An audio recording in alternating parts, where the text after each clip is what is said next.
It's time for another edition of Trailblazer Weekly, coming to you live from the CEC TV studios. I'm your host, Keric Seegmiller.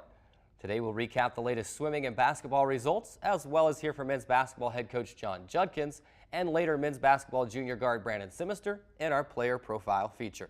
It's another loaded show today, so let's get this thing started. Trailblazer Weekly starts now.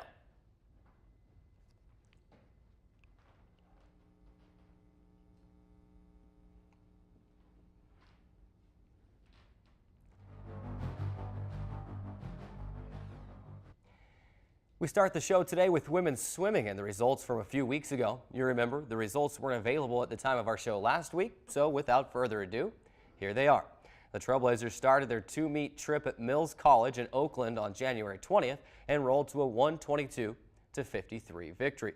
Freshman Audrey Parrish claimed two of DSU's 7 individual event wins by taking the 50-yard freestyle and the 100 butterfly races, while freshman Katie Pack touched first in the 1,000 free, and freshman Megan Draney won the 200 free.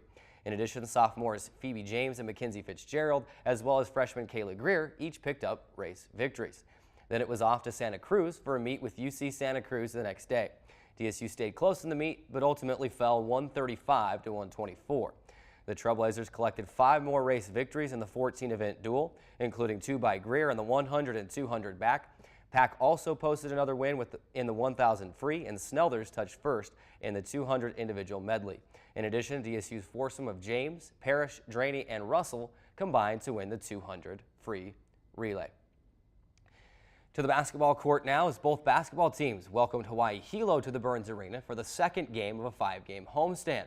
The men's team hoped to keep its new winning streak alive and also wanted to keep pace with the top 2 teams just above them in the conference standings. So let's go ahead, let's look at the highlights from Saturday's game against Hawaii Hilo.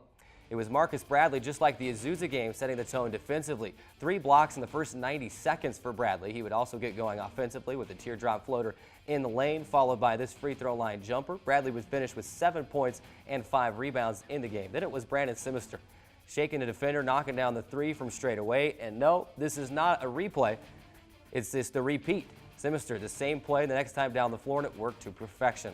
But this night offensively belonged to Zach Hunter, setting a new career high 18 points in the game, scoring from just about anywhere on the floor. You see the leap and leaner there in the lane, avoiding the foul. And then that's one of my favorites, gets away from the defender, the reverse scoop and score, and then showing his ability to again evade the defense, scoring in the lane on the other end of the floor in the second half, and then getting out in transition.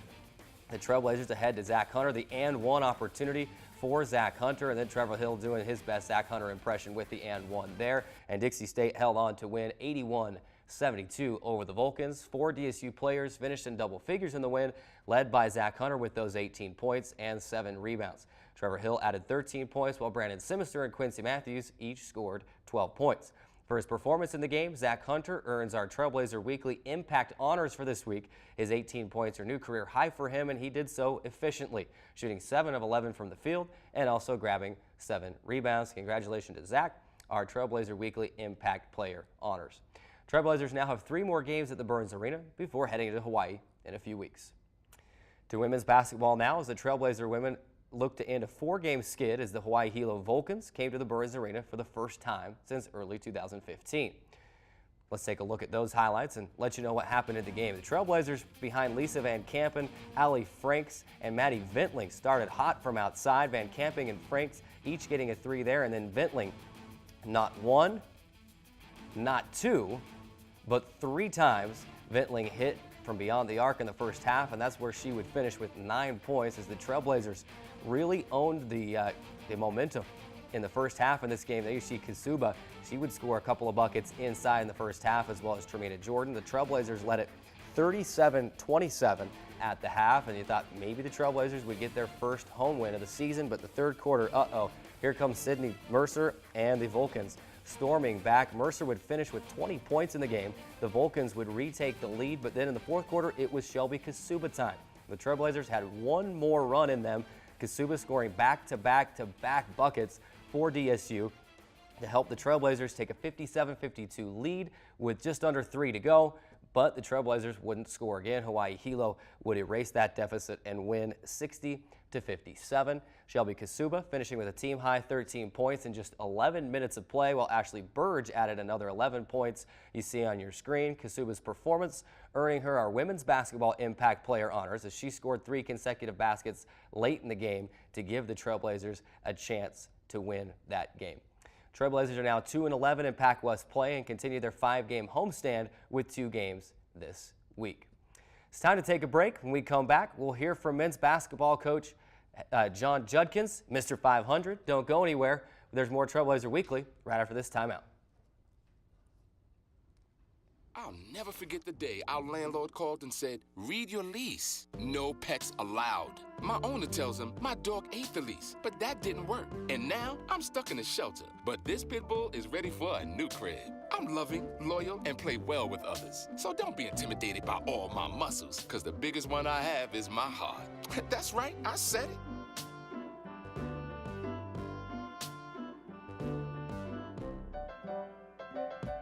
There is a place where rocks bleed and nature blushes on a battlefield green with envy, where dimples determine destiny and a tiny wooden T holds the outcome in the balance. There is a place where friends are opponents and opponents are friends, where the prize is elusive, the conquest is captivating, and the score isn't settled till the drinks are down. There is a place. I'm Anne. I'm a scientist. Recycling takes a team. Why don't you let me And me. help you out? Everyone plays a part. Don't trash I love taking stuff apart and building new things out of it. what could be treasure. Pal's my most advanced android. This is awesome. You haven't seen anything yet. Give your cardboard box another life. Recycle. So, I'm kind of new here, but I've noticed a trend. My human does this funny thing where she goes around and gets all my toys, and then she hides them in that basket by the door. You know, but it's always the same basket, and it's always in the same place. And then she acts so surprised when I find them, but, you know, she's putting them in the same basket. Again. It's like, hello, that's where you put it last time. You were the worst at hide and go seek. There is a place where rocks bleed and nature blushes on a battlefield green with envy, where dimples determine destiny and a tiny wooden T holds the outcome in the balance. There is a place where friends are opponents and opponents are friends, where the prize is elusive, the conquest is captivating, and the score isn't settled till the drinks are down. There is a place. Your daughter is having trouble learning French. Do you A, hire a tutor? Bonjour.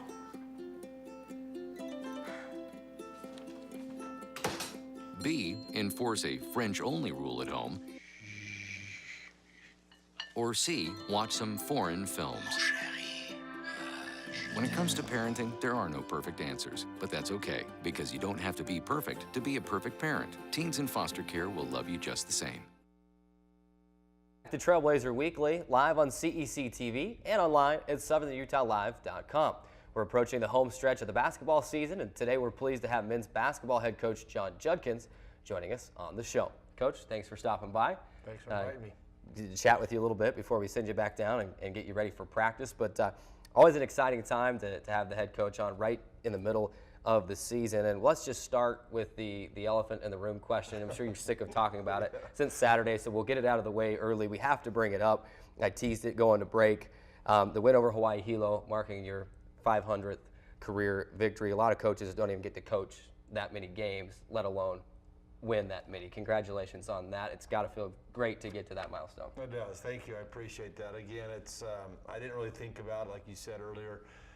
It's just one more game, but you know, over the weekend of winning that and what the team did to me in my locker room was crazy. I'll never forget that. And then Channel 5 coming down last night and doing an interview too. It's something that I'll hold close to my heart, and it meant a lot. But you know, my job is to to prepare these guys and go out to try to win every game that we play in, and those records and whatever there is, they'll all end up at the end, and we'll probably celebrate a little bit more when I'm done coaching and retiring and going back and looking at that. But it was a neat thing. I appreciate all the people who did a great job with that celebration and that milestone thing that we had, and we hope that we can keep this thing going and keep winning.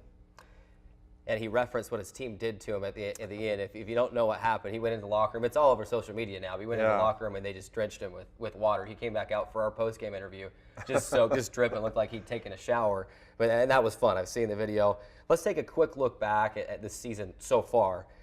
You lost your first 3 games. Since then, you've only lost 2 games in the last 16 after that. So what changed after those first 3 games that have helped you win 14 of the next 16? Well, we knew when we got those first 3 games, or first 4 games we played. In fact, our first 6 games were 4 out of the 6 games were teams that went to the NCAA tournament the year before. We knew they were going to be good teams, but we always have said we want to play the best teams we can to prepare us for conference, and that's exactly what that did. We go on the road and we lost those first 2 on that trip, and then we go up to Seattle Pacific and lose 1 in overtime the 3rd game, and then we got on that winning streak, like you said, and started to figure it out. And those early games, you got a lot of different combinations and different things you're trying to figure out with your new team. It just takes a while to adjust, and those guys had a lot of guys back, so they were a little bit smoother than we were. But those things happen. That's why you play the preseason games, is to get better and get ready for conference. And so for that part, we're glad we did that. It's helped us get ready for our conference, and we're doing well in conference. We just got to finish strong now. At the start of the season, you had mentioned how deep this team was. I'll never do that again. I've heard you a couple times since say, like you just said now, I'll never do that again. After a few key injuries, that depth really being tested for your team this year. But it seems with that, like you've got different guys stepping up each game. Your Marcus Bradley's, Austin Montgomery's, Quincy Matthews, Zach Hunter, might be Kyler Nielsen one night. Guys stepping up, and you're still finding ways to win despite the injuries, and then it just showing how deep the team really is. Yeah, well, so we saw that early. We saw that early, and how deep we were. And again, I thought that I'll never say that again. Like I said, jinx us a little bit, but thank goodness we did have that depth, because with the injuries, they're not just sprained ankles. We had, out for the season to out for 6 to 8 weeks. We don't know if he can even come back with Josh, and then another one of the car accident. And you never would dream this. I told Kelby, our trainer, I said, man, what's happened this year? We've never had this kind of stuff. It just happened. But thank goodness that somebody stepped up, and that's what happens with injuries, or it could be academics. It could be a lot of different things. Your team has to step up, and these guys have done that. And like you just said, I think our leading scorer the last 5 or 6 games has been somebody different. And as a coach, I love that, because they can't just stop one person. They have to stop the whole team. And we're finding those guys. Zach had a great game last game of going inside. We knew he had a little bit of a size advantage, and he took advantage of that. I thought he played one of his best games he's played here at Dixie State. In 3rd place right now, right at the heels of Cal Baptist and Hawaii Pacific, of course, with matchups against both of those teams looming large in the distance. I think it's safe to say that your team right now really still controls its own destiny with just 2 losses in the conference. Wouldn't you agree? I do, and we've been preaching that all year long, is, hey, we take care of our own self. Don't worry about anybody else. Just take care. We play these guys again. We play Cal Baptist in a week or 2. We play HPU, who's also tied for first. We play them in a couple weeks over there too. So it's just take care of yourself. Don't worry about all the other things. Just worry about your game. If we do that, we're going to be in good shape. But the tournament, we get there, and it doesn't matter if you're in first, second, third. Our league is so good that we want to be playing the best we can going into that tournament. I think anything can happen. 2 games this week, and it kind of goes along with what we just said. Sometimes it's easy to look ahead to those Cal Baptist games, those Hawaii Pacific games, a Hawaii trip, but you've got to really take care of business at home. You like to say you got to protect home floor. You can't lose at home if you want to win the conference, and you've got 2 big ones this week, and BYU Hawaii and Chaminade on Saturday. But this BYU Hawaii game is the last time you'll play the Seasiders in St. George. Obviously, you got one more matchup with them down there, but it's obviously been a fun rivalry with a lot of great matchups that I think we'll all be sad to see go. Yeah, it's really sad to see them go. Like I said, that's one of our big rivals. I don't know why it is, but it is.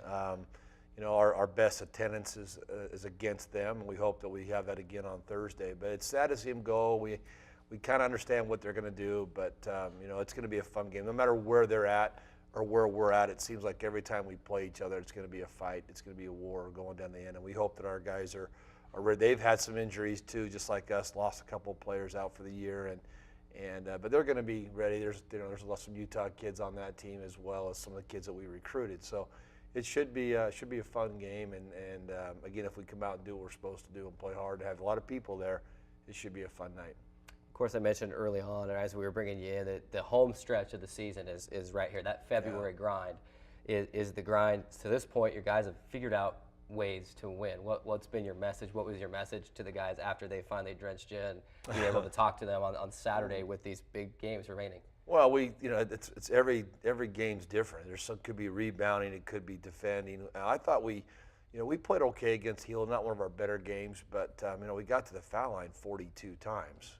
That's something that we stress a lot. I think we're second or third in the nation by getting to the foul line. We just got to make them, and that game could have been a blowout game if we would have made half of our foul shots or over that. So that was something we saw in film that we could hurt them with, and we attacked it. And when we got up by that 15, 16-point lead, we thought, okay, here we go, and then we started missing some foul shots and let them, back in the game. We got to fix that, because we know that these next couple of games playing these good teams, it could get down to the wire, and you miss those, it can cost you a game. So that's something we're striving to work hard on every day, and we do. You come to practice and see us spend a lot of time shooting foul shots. But we just I don't think there's anything different that we're doing. We add some new things in right now, trying to get ready for new things. But really, it's the same thing. You got to defend, you got to rebound, you got to run. That's kind of our motto this year: defend, rebound, and run. If we do that, we're pretty good.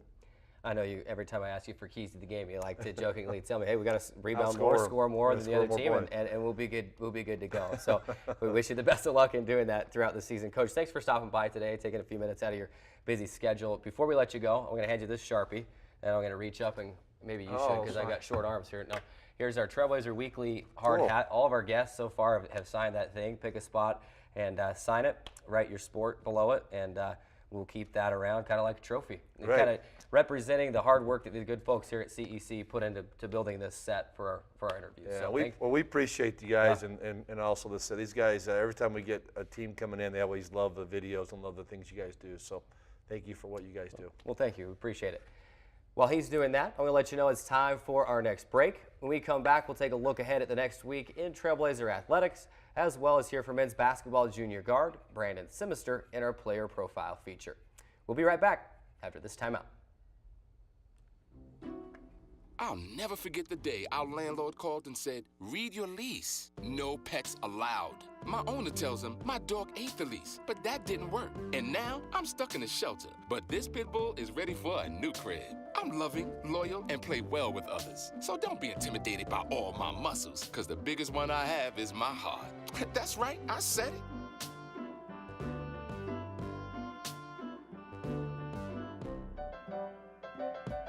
There is a place where rocks bleed and nature blushes on a battlefield green with envy, where dimples determine destiny and a tiny wooden T holds the outcome in the balance. There is a place where friends are opponents and opponents are friends, where the prize is elusive, the conquest is captivating, and the score isn't settled till the drinks are down. There is a place. I'm Anne. I'm a scientist. Recycling takes a team. Why don't you let me And me. help you out? Everyone plays a part. Don't trash I love taking stuff apart and building new things out of it. what could be treasure. Pal's my most advanced android. This is awesome. You haven't seen anything yet. Give your cardboard box another life. Recycle. So, I'm kind of new here, but I've noticed a trend. My human does this funny thing where she goes around and gets all my toys, and then she hides them in that basket by the door. But it's always the same basket, and it's always in the same place. And then she acts so surprised when I find them, but, she's putting them in the same basket. Again. It's like, hello? That's where you put it last time. You were the worst at hide and go seek. There is a place where the sun doesn't hide in the winter, where the greens stay green and the crimson canyons still glow. There is a place where dimples determine destiny, and a tiny wooden tee holds the outcome in the balance. There is a place where we drive for show, putt for dough, and settle the score with another round. There is a place. Your daughter is having trouble learning French. Do you A, hire a tutor? Bonjour.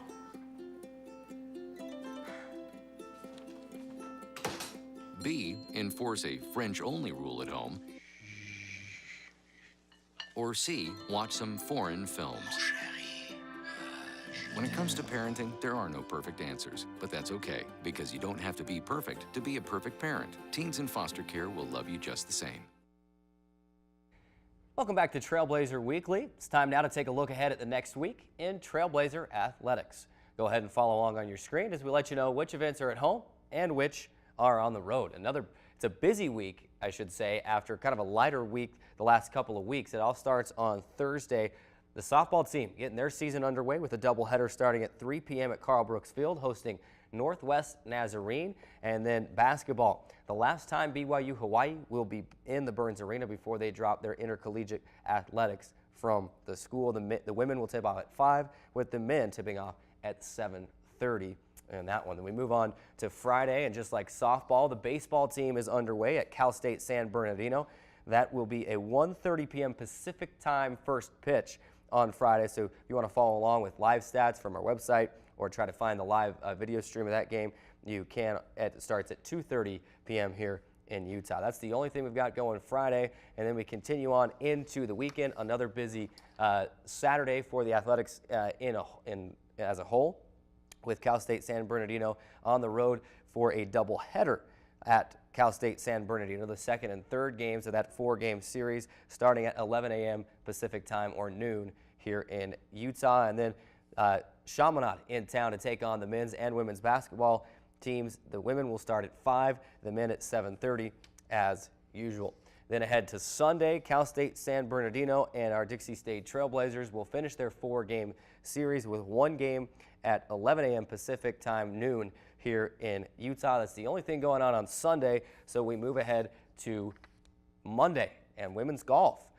Just like men's golf had an exhibition last week, the women's golf team getting their season underway, their spring season, I should say, at the Point Loma Invitational. That will start at 8 a.m. Pacific time on Monday, 9 a.m. here in Utah. That will also go into Tuesday. And then softball finishing out our Monday and our look ahead with a doubleheader with Montana State Billings on Monday at Carl Brooks Field. That will start at 3, and then the second game tentatively scheduled to start at 5, and that a prelude for a big 15-team tournament that the softball team will be hosting. We'll tell you more about that tournament next week. So again, lots of stuff going on this week and a lot of opportunities to get out and support Trailblazer Athletics. We look forward to seeing you at the games that are here on campus. As always, we wrap up the show with our weekly player profile feature. This week, Trailblazer Weekly correspondent Shelby Young caught up with men's basketball junior guard Brandon Simister. Enjoy.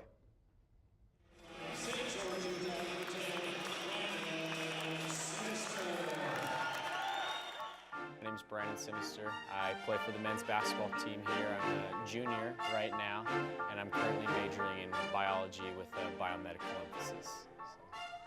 It's kind of been a family thing ever since I've been growing up. My dad loves basketball. Actually, a cool thing about that is he actually played at Dixie State. He's been a really positive asset as I've gone through my career. My favorite player right now is Chris Paul, and so I just love the way that he leads on the floor. That's something that I'm always trying to work on, is just be more of a vocal leader. But he's also just a really tough, gritty guy, and I'd like to try to model my game after his, just the way that he carries himself and gets other people involved. I would probably love to call a pick, try to come off the screen, maybe create for somebody else, and then if I'm able to get to the basket or pull up, that's probably what I'm going to do. I have a few things I like to do to wind down a little bit. One of those actually is It's fly fishing. It's really fun. It's something I like to do with my grandpa. We go out to like Kolob or up in Cedar Mountains or something like that and do some fly fishing. And so that's always been something really fun. You know what? I'd love to play my dad one-on-one when he was in his prime. You know, he's a little bit old now, but if I could play him when he was my age, I think that would be like ideal, because I'd just love to see if he's actually what he said he was, you know? I kind of have an idea of what I'd like to do after college and kind of like the life I'd like to live, and playing professionally, you know, that would be a really cool opportunity. You know, by the time that I'm done with college, I think I'll feel really good about the time that I put into basketball and all the things that it's blessed me with in return. I feel like that'll be good enough. I want to go into dentistry.